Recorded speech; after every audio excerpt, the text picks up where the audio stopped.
Well, in a speech today, Biden had declared that he's going to end the war in Yemen, or at least U.S. The official words were U.S. support for Saudi's offensive actions in Yemen, I think is how he put it.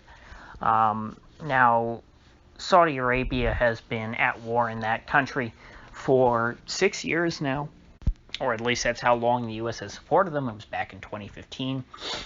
As I've explained, it was sort of a way for Mohammed bin Salman when he was the defense minister way back when to try and prove that he's a big tough guy. So he wanted to start a war because that's what you do to prove that you're a good leader in politics. And he did that thinking that, oh, this will be easy. I mean, Yemen, they're the poorest country in the Middle East. They're emaciated to begin with. They'll just fall right over if we, the Saudis, declare that we're at war with them. And of course, that hasn't happened. It's turned into a major quagmire. It's Saudi Arabia's Vietnam, but it's also the United States' Vietnam, since the Saudis would not be able to at all wage this war without U.S. support. And, one of the silver linings of the Biden administration has been that there's been some hope that maybe the Yemen war will end, even though Biden made it clear he's going to escalate everywhere else, and, save for maybe Iran, although, Trump didn't end up invading Iran, so I wasn't too worried about Trump was doing once it kind of became clear that he didn't have an appetite for starting a war with Iran. But at least Trump was trying to wind down troops in Afghanistan and Germany. Now, he could have done it a little quicker, if you ask me, because if I were Trump, I would have been planning the whole time. Like, I was only going to be a one-term president. I would have tried to end all the wars that I could, bring home all the troops, save as many lives as possible. Don't just keep perpetuating wars that are pointless in an effort to sort of gradually draw them down. Because because if you know that the war is a bad thing, then think about every life that is wasted in that time that you're drawing down the war. But of course, since Trump wasn't able to accomplish and totally draw down the war in Afghanistan, Biden is going to ramp it back up, like we're still living in the mid-2000s. Yemen, however, what I heard today was pretty positive.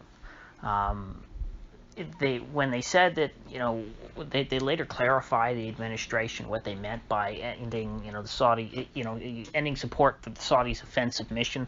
They said essentially that, well, the U.S. will still be active in Yemen, because of course the U.S. can't stop bombing any country, but they said we'll only be active against Al-Qaeda.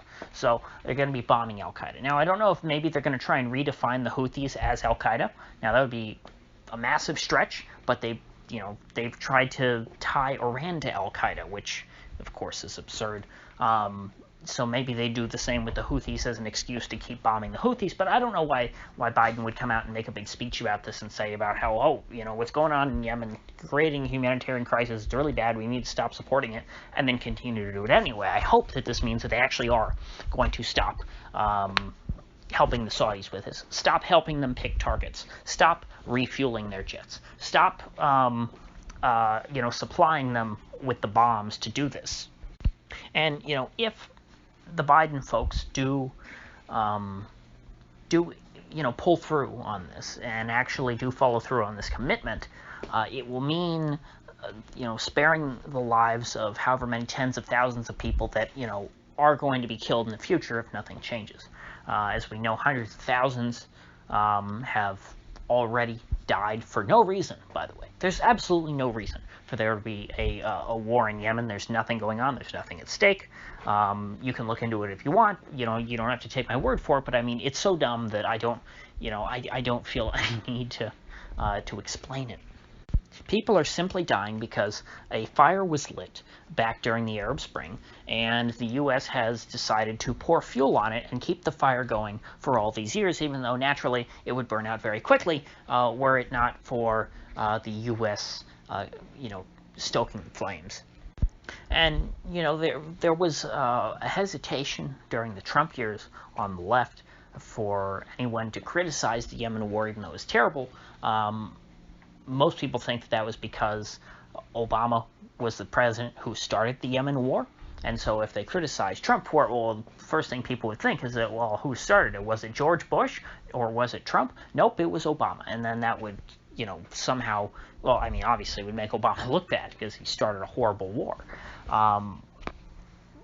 But now that Trump was president for 4 years, I guess the Biden folks can say that what's going on in Yemen is a humanitarian disaster because they've sort of laundered that war through Trump. So because Trump presided over it for longer than Obama did, then now it's Trump's war.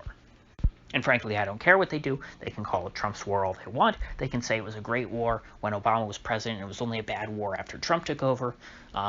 That's not true, but whatever they have to say to justify ending the suffering, or not ending the suffering. I mean, people are going to be suffering in Yemen for a long time because of this. But at least maybe stopping the bleeding, making it so that things, even if they don't get better, stop getting worse. I mean, you're dealing with such a low bar here that really anything is going to make the situation better. And for anyone who's unfamiliar with the Yemen war, because 99.9% of Americans probably have never heard of it, don't know what's going on. I mean, it's the worst war since the Iraq War. The Iraq War killed upwards of 1 million civilians, or no, I shouldn't say 1 million civilians. We don't know how many civilians exactly, but it's estimated, and this was way back, I think when Bush was still president at that time, it was estimated to have killed like 1 million people. The Yemen war is probably up there too. Of course, right now, since the war is still going on, it's hard for them to do a real good accounting, and you never really know truly how many people die in a war. It's always a range of estimates. But, I mean, it's been catastrophic. They've completely, destroyed the infrastructure there. They've destroyed the food supply. And since Mike Pompeo declared the Houthis a terrorist organization, 70% of the country's population are pretty much unable to import food because they're associated with the Houthis or under the Houthi rule. And if the Houthis are terrorists, well, obviously you can't sell food to a terrorist organization because that's aiding and abetting terrorists. And Biden, sadly, has not announced anything about changing that policy as of right now. It is still a crime or I shouldn't say a crime. I mean, because it would be a bastardization of the word crime, but you would be subject to U.S. sanction if you fed 70% of the Yemeni population. You're only allowed to send food to Yemenis who happen to live under the rule of militias that are affiliated with the Saudis. But if you happen to be a part of the 70% of the population living under the rule of Saudi Arabia's enemies, then you're not allowed to receive outside aid. So this is by far, the worst thing going on in the world, and frankly, this is not something that any president should be bashful about. I mean, you should be proud and, out in front. I mean, to me, if I were running for president, this would be my number one issue, because it should be a win-win for everybody. Who is for murdering innocent civilians and supporting that? I mean, it's a horrible thing. Nobody likes Saudi Arabia. They're a horrible, authoritarian monarchy. I mean, who in America likes monarchy? Our whole creation myth is about rebelling against the king. I mean, you should be shouting from the rooftops if you're, president of the United States. I mean, Trump should have done this. Biden definitely should do this. Of course, for some reason, neither of them do. They should be shouting from the rooftops, hey, I'm saving all these people. I'm going to stop murdering them. My predecessor is a horrible bastard who deserves to be, tried for war crimes. I mean, this issue, whether you continue the war or end the war, it's either going to be the worst thing you did or the best thing you did, and it's not even close, because this is the worst situation in the entire world since the Iraq War. I mean, the constituencies of people who support the Yemen war versus those who either oppose it or would, oppose it if they knew it existed, are, the people in favor would be lobbyists, bloodthirsty lobbyists for Saudi Arabia or the defense contractors, and then on the other side, opposing or having, as of right now, no opinion, but if you told them about it, they would hate it, would be literally everyone else on the planet.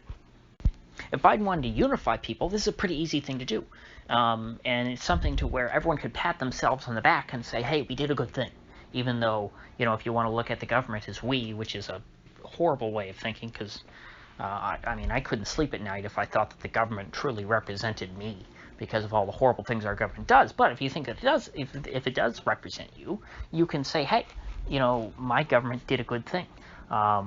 Even though they were the ones that caused the horrible thing to begin with, at least, we can feel good about getting rid of the Orange Man who was evil, and we can blame it all on Orange Man. So, with that said, I hope sincerely that Biden's administration carries through on this, that this truly does come to pass. Lloyd Austin, as I've pointed out before, the new defense secretary, is someone who opposed the war to begin with because he was working directly with the Houthis on sharing intelligence on al-Qaeda. Maybe we can go back to that. I mean, obviously that's not a perfect thing. I don't think the U.S. should be bombing anyone in Yemen because it's not productive, but at least then they'll only be bombing bad guys, or ostensibly be bombing bad guys. Right now, the U.S. is bombing innocent civilians. Not a good thing. So with that said, if you get anything of value out of this video, I'd appreciate you clicking that like button, sharing this video, and if you haven't already, please do subscribe, because I do upload every day, and I'd hate to have you miss one. So I'll see you folks back here tomorrow.